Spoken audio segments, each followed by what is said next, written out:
For all you photography lovers, there's a very good news. Nikon, Samsung, Fujifilm और BenQ ने launch किए हैं 4 नए पॉइंट एंड शूट कैमरास। तो जानना चाहेंगे इन कैमरास का exhaustive review? Check out our next report.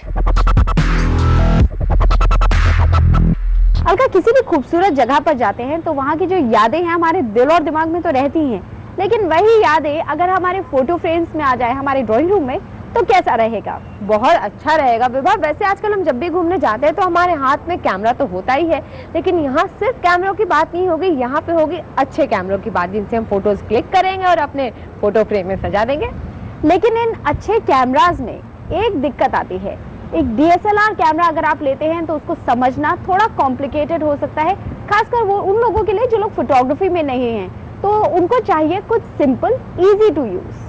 तो चलो ये मुश्किल भी हल कर देते हैं, क्योंकि आज हमारे पास हैं 4 पॉइंट एंड शूट कैमरे जो अभी अभी मार्केट में आए हैं। तो पहले इन्हीं से मिल लेते हैं।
हमने स्पेसिफिकेशंस तो यहाँ देख लिए, लेकिन सबसे पहले जब आप कैमरा लेना चाहते हैं तो जैसे कि हमने बात की यहाँ ट्रैवल में you need a light and compact camera which is easy to carry. तो यहाँ पर अलका मुझे BenQ और सैमसंग का जो कैमरा है वो काफी हल्का लग रहा है इसके मुकाबले। सैमसंग का कैमरा तो काफी हल्का है, लेकिन विभा के पास जो कैमरा है निकॉन कूलपिक्स, ये इसके स्टाइल के साथ काफी मैच कर रहा है और इसमें है भी बहुत अच्छे अच्छे कलर जो आपके स्टाइल के साथ भी मैच करेंगे। इन कैमरास को हम अगर डिजाइन और इनकी बिल्ड क्वालिटी पे रेट करें तो ये है हमारी रेटिंग।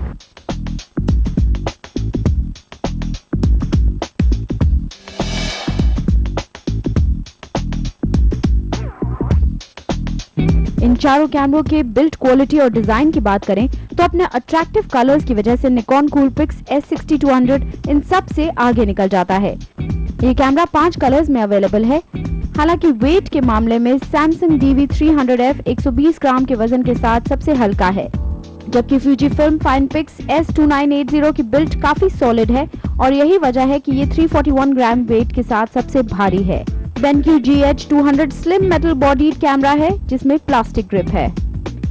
विभा, इनकी बिल्ड क्वालिटी और स्टाइल के बारे में तो बहुत सारी बातें हो गई, लेकिन इन कैमरों का मेन काम है पिक्चर्स क्लिक करना। तो इसके बारे में क्या कहना है तुम्हारा? तो ये हम इनकी पिक्चर्स जो है वो देखकर जज कर लेते हैं। तो यहाँ आपकी स्क्रीन पर अभी आने वाली हैं लो लाइट में खींची गई पिक्चर्स और साथ ही जो डे लाइट है उसमें कैप्चर की गई पिक्चर्स। तो अब आप ही इसके जज बन सकते हैं और साथ ही जो हमने इनको रेट किया है वो भी आप देख लीजिए।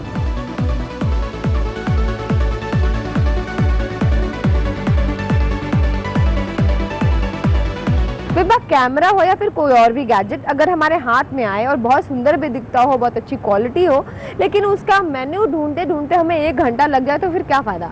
जैसे कि हमने शुरू में कहा भी, not everyone is a photographer and not everyone wants to be a photographer. तो हमें यहाँ पे खासकर इन पॉइंट एंड शूट कैमरास में होना चाहिए एक simple menu, easy to use menu, जिसमें कोई भी कॉम्प्लिकेशन ना हो। तो चलो यूजर फ्रेंडलीनेस में हमने किसको कितने मार्क्स दिए ये भी देख लेते हैं।